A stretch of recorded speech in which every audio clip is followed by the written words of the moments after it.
saved voice message. When Aunt Lori and Uncle Mike and I got back to the parking lot, I just remember thinking, oh, thank God we're back. I couldn't pedal one more second. My legs were killing me. And then I saw all you kids, and I saw your brother, and I realized you weren't there, and all of a sudden I panicked. I figured I knew my brother. He's right-handed, so obviously he took a right turn. As I kept riding, I realized that wasn't really the case. Eventually my little legs got so tired that I just felt like I couldn't go anymore.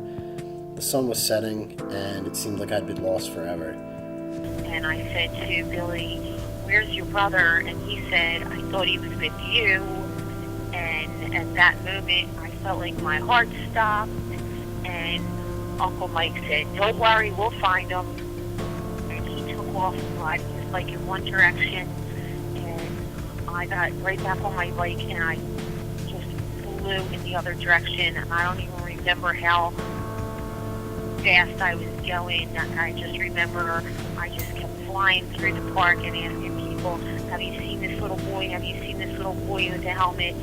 And finally, after I was riding about 15 minutes flying through the park, a lady said, I did see a little boy go that way. And I rode a little further, and then I saw this bridge up ahead, and then I saw you. It looked like almost like a tiny figure. And as I stood there, barely able to peek over the railing of the bridge I was on, I heard a scream for my name. And I kind of just blew it off because I was already lost. No one was going to find me. I was done. And then I heard another scream. And I peeked over a little bit more, and it was just enough to see my mom off in the distance. Flew my bike up and finally got to you on the bridge, and then we hugged, and then you started crying, and I started crying.